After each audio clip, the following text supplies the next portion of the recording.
A rule is to break. A child's guide to anarchy. Don't look like everybody else. Be you. When someone says work, you say, why? I ain't gonna punch a clock no more. Gonna work with my family. Can't shake the notion I've been cheating myself for another man's fantasy. Pick up my plan back, got now back. Sunshine will do me some good. Think I'll take a shot at making rock and roll be what it could.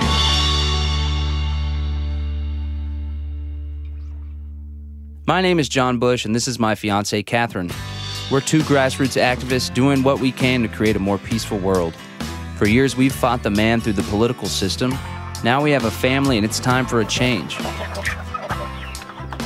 Rather than fighting, we want to build new forms of community outside of the government's influence and show the world that we can rely on ourselves and our community to solve our common problems. We can't say for sure if this will work. I'm trying to get the hang of this thing. But we are bound and determined to find out.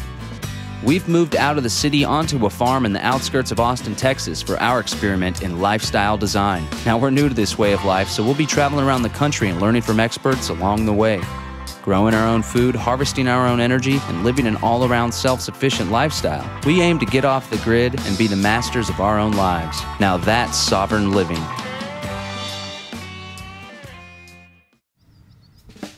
I've always been a bit of a rebel and a bit of an anti-authoritarian type. I'm gonna arrest you. A few years ago, I was really involved in political activism. Got involved in a lot of activism in college, educating people.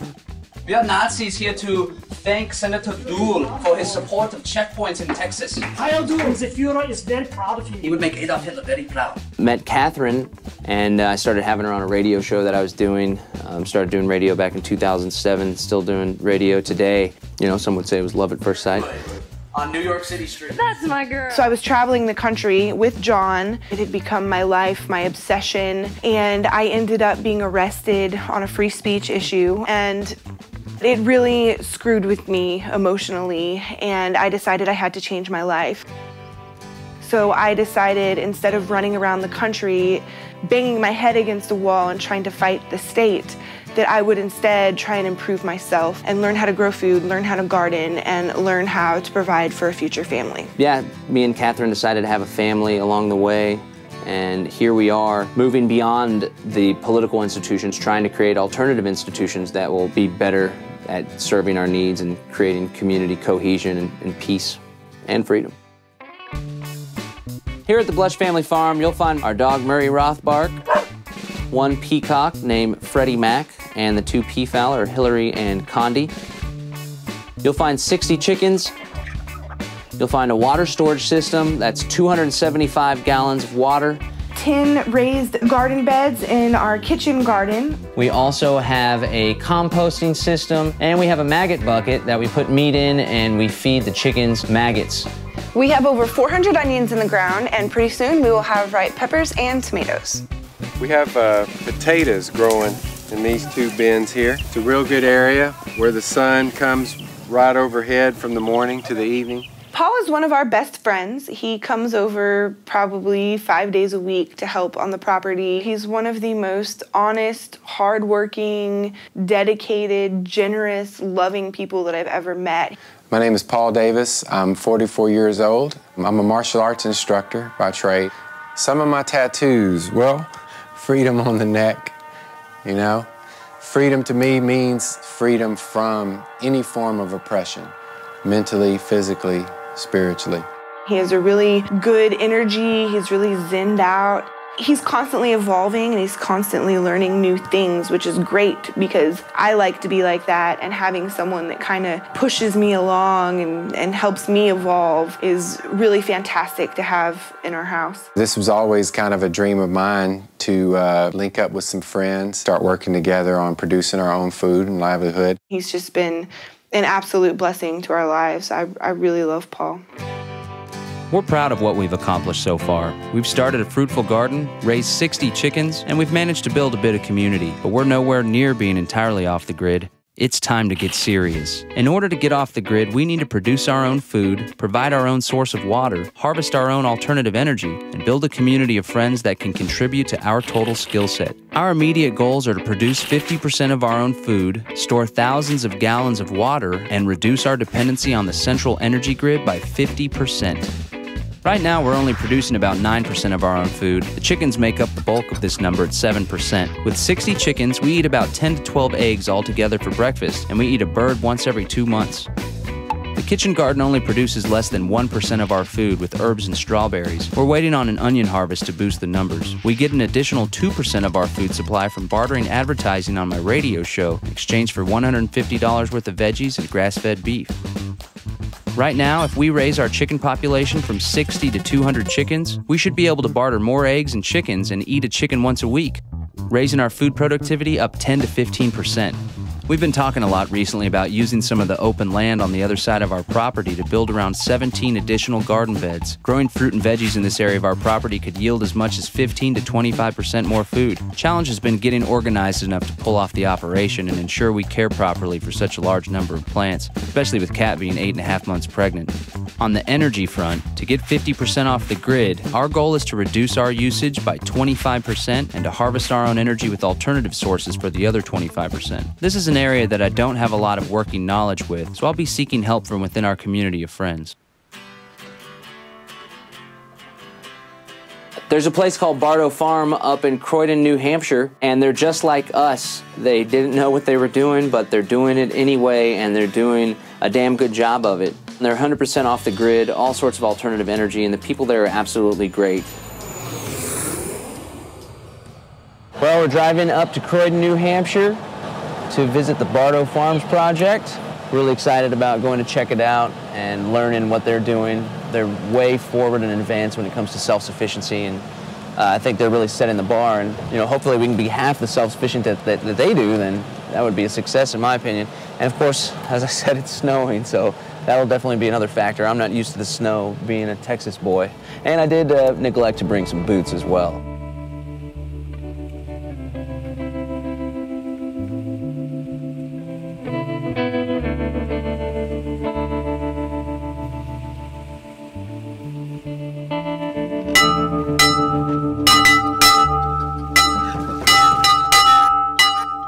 Are we ready to rock or what? I love Bardot, I love New Hampshire, and I'm so excited for John that he gets to go visit and spend time there, but I don't get to go, and I'm here extremely pregnant. I have to deal with a toddler, and just simply bending over to scoop the chicken feed is exhausting on me. It's frustrating that John is so busy. It's time for him to slow down, and he seems incapable of doing it sometimes. He just likes to work so much. But having a newborn is going to be a really big wake-up call, and it's hard. And, I am very happy for John. I'm excited for what he's doing, but I do wish I wasn't here by myself. In the past, I would be with John at Bardot and in New Hampshire, but unfortunately, TSA doesn't give me that option anymore. They say I either have to go through a body scanner as a pregnant person or have my body touched and violated by a stranger who I don't know. I'm not comfortable with that as an individual, and I am not comfortable traveling with a toddler who would have to go through a body scanner or be touched by a stranger. So unfortunately, I'm a sitting duck. I'm stuck here in Central Texas. We're here at Bardot Farms in Croydon, New Hampshire to explore the exciting self-sufficiency projects they got set up here, the livestock, and everything they're doing, so we can take it back home to the Blush family farm and implement these types of tactics and techniques in our lifestyle. We're here with Neil. He's one of the owners here at Bardot Farms, part of the Bardot project. He's going to show us around and show us what they've done here. And I think it's important to note that Neil moved out here 5 years ago, right? And he was a complete novice whenever he started. And just to see what they've already done in a short period of time is very inspirational. It gives me hope that we'll be able to accomplish this same thing back at home. So let's go check it out. What are your goals in the next year? Well, we are hoping to definitely become more off the grid and more self-sufficient, and we'd like to explore solar, at least for some of the appliances and stuff like that. It looks like y'all got quite the setup right here. Yep. We just installed these about 4 months ago. We've got about 3,600 watts of solar panels, which up here they actually produce a lot better than they do down where you're at, because when they're cooler they work better. And each one of these is circuit breaker, so each string of panels is separate from the others, and if you have any faults, it's much easier to find. You told me earlier 90% of the energy that you guys use out here comes from the panels. Yep. Wow. But we are planning on putting in another battery bank, which will help us get a couple more days because our batteries are fully charged by noon. Wow. So we could use a bigger battery bank. Wow, so this is it. Now, obviously, the solar brings in the energy. Why would you need to have all these batteries? Sun doesn't always shine. So we'd still like to have power when the sun's not shining. And that's basically what the battery bank does, is give you that power when you don't have an outside power input. Every second, the sun releases roughly 500,000 times the energy needs of the whole planet. This makes for a whole lot of energy just waiting to be harnessed. Once the solar panels capture the sun's energy, it needs to be stored in a battery bank for nighttime and cloudy days. A charge controller ensures that the batteries won't be damaged by overcharging or over-depleting. In order to power your house, the energy from the batteries needs to be inverted from a direct current to an alternating current with an inverter. Connect the inverter to the AC fuse box in your home and voila, the energy of the sun is now powering your house. We wouldn't have been able to afford this thing if we got these new, but data centers can't afford any failure, so they cycle through their batteries way before they're bad, and we picked them off of there. Do you think it's already paid for itself? Probably in about 4 months it'll have paid for itself. Sometimes you supplement the solar with the generator. You want to check that out? Yep, I'll show you. So this is it. Our military surplus generator. Excellent. So tell me, you guys got the solar, you got the battery. Why do you need the generator on top of that? Well, I guess it's twofold. One, if you're having bad weather for a long period of time and you're just not getting the sun, you need the generator for that. The other is if there is any issue with our solar panels, we have to take them apart to fix them or something along those lines. Again, we can power the house. After Neil showed me around, Adam needed some help cutting wood. First thing we had to do was sharpen the chainsaw. I'm all self-taught, so. Holy shit. Adam cut himself. It'll be fine. I mean, you don't really have to worry too much about infections unless you get a lot of pig shit in it or... It's kind of a different attitude out on the farm when it comes to stuff like cuts and scrapes and bruises. Yeah, I get hurt almost every day working here, honestly. Yeah, Adam was quite the character. He'd been out on the farm for 6 months. Cool thing about the farm is anyone can go out there and live for a while, as long as they work hard and get along with the community, and he seemed to do pretty well at both. I'll warn you right now, you're gonna see me break every single rule I tell you.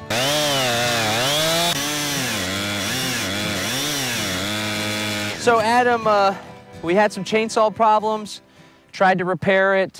What was the problem you found out we had here? One side of the chain is just sharper than the other, so it'll cut and kind of curve. I imagine in severe cases it could break that chain too. And I really don't want to be on the other end of that chain when it breaks, so I'm gonna call it quits. Safety precautions. Here's the faster way to split wood versus using a block, which I don't use.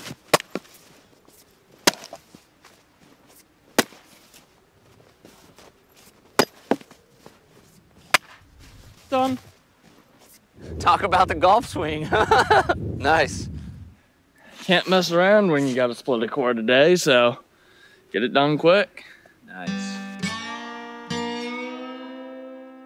It's definitely hard being without John. He's my best friend. When John was gone to Bardot, I think it affected Kat obviously more than it did me, and you know, she missed her man. You know, we kept it going out here. This is what has happened. The compost bowl didn't make it back inside, so I just started stacking compost on one plate at a time.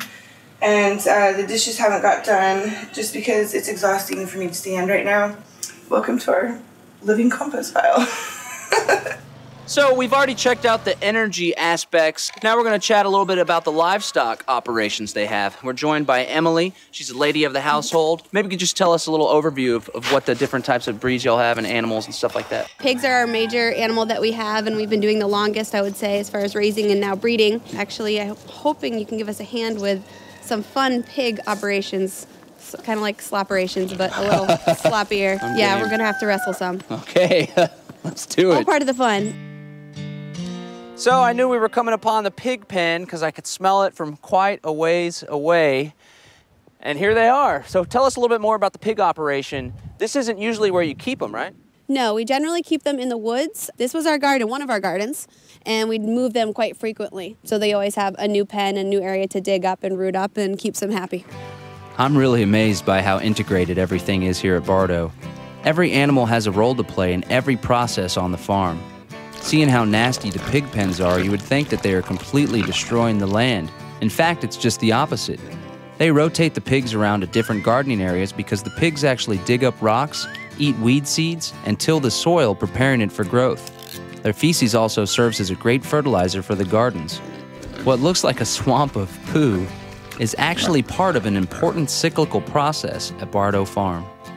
This has reinvigorated my goal to get pigs on our property. As with all things, I gotta run it by Kat first. We need goats way more than we need pigs. Goats can actually provide for everyone in our family, not just the meat eater. So these are the rabbits. Yep, these are some of our rabbits. These are the mothers and young that are kind of need a warmer environment for this time of the year. So I see there's a bin underneath here collecting some of the poo. What is that? Those are our worm bins. It seems more and more like poo is a valuable commodity to any farm. Here at Bardot, the rabbit cages sit atop the earthworm bins. Feces from the rabbits drops down into the soil that the earthworms live in. The earthworms then eat the feces and turn it into feces of their own, which the farmers collect and put into the plants.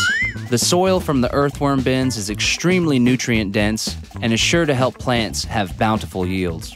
We can also make a tea out of them, a worm tea, and you can spray that on plants, and we've seen instant results from that. It's really cool. You can spray even like flowers, and the next day they're just brighter and bigger. Yeah, that's definitely something we're gonna get started sooner than later down on the Blush family farm. Thank you for showing it to us. Sure.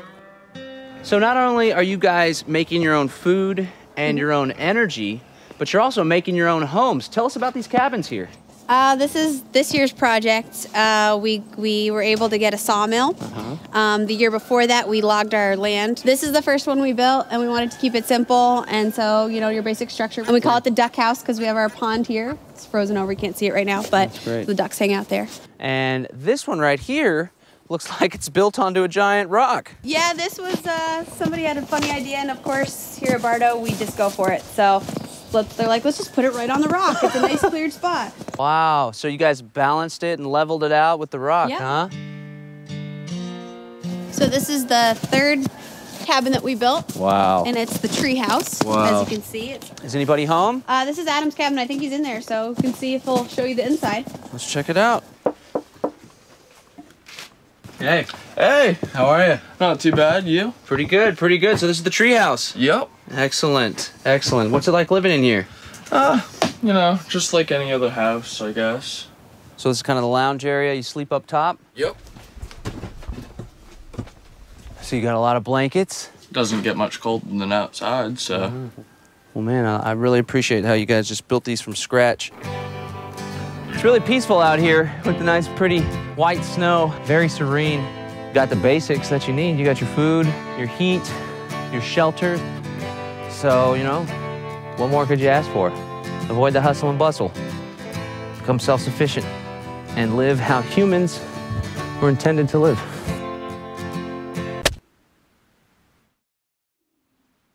Today, Kat's going to a baby shower that my mom and sister put together for her. My friends and family have a mixed reaction to my lifestyle choices. I'm not very close to my immediate family. My mother and I are really good friends. My father doesn't really speak to me. It was really, really hard for me at first. I took it personally till I finally decided to give them the choice. You know, I'm gonna stop worrying about this if it is their choice. But thankfully, John's family is very supportive of him and me. I guess you'd call it a surrogate immediate family down here with John's family. The baby shower was really fun. I don't have a lot of girlfriends in Austin, so that part's always kind of weird for me. I laughed a lot, I had a lot of fun. It was such a blessing, and it really made me realize how important community is. I really had a good day.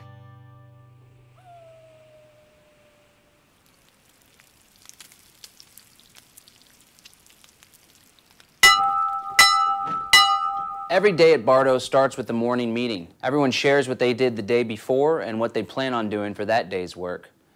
Yeah, I just want to do an oil change on the tractor, and I want to split wood today. Helps to keep things on track and organized. They even have a whiteboard system that has everyone's name, where they're going to be that day, and what they're going to be doing. I'm definitely interested in trying to implement some of this down on the Blush family farm. Kat called me just now, and apparently they're expecting some really bad windstorms today. We have not seen wind like this since the wildfire outbreak a year and a half ago. So the news reports are saying this storm's supposed to be really bad, and I'm getting really nervous about the tree branches falling on the house. I'm a little bit worried about her being all alone right now.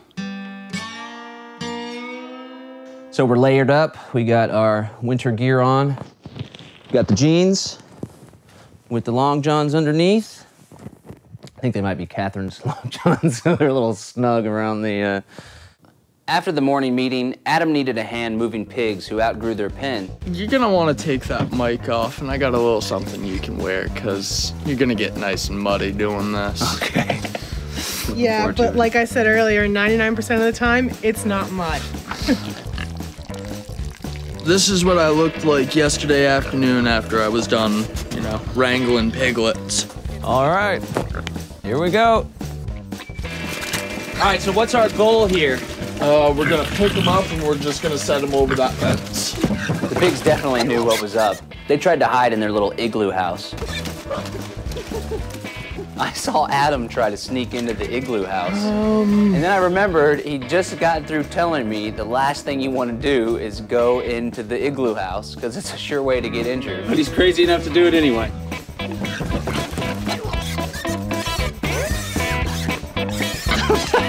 How about that little guy?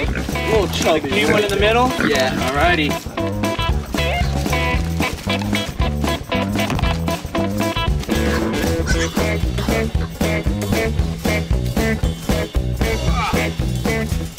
Score one for the humans. There you go. This is exciting.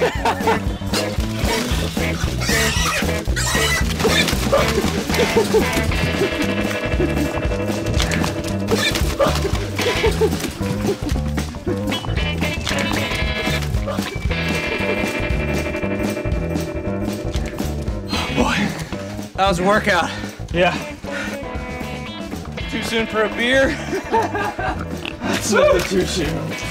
Not only was it quite the workout, I see how you get injured too, but now we have the lovely scent of pig poop. That's kind of lingering. I see we got some on the camera there too. It's definitely a whole lot easier when you have two people in there to wrestle them. This is definitely a team sport, this farming and self-sufficiency stuff. Oh, definitely. It really shows you how important it is to have community and support and help.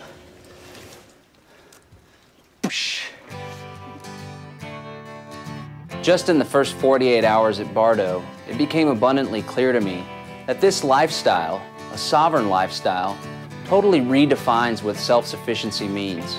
It's not about the individual being 100% self-reliant. Rather, it's about communities relying on each other, teaching one another, and sustaining one another. Later that afternoon, I had the opportunity to meditate on what this all meant for my life. Probably need to slow down and make some lifestyle changes. How busy I am right now is not sustainable for me or my family. What broke? It's Kat on the phone. There's really bad windstorms down in Austin. The wind was so strong it actually knocked the brick facade off a 3-story building. Things are blowing everywhere. I mean, it's just not safe.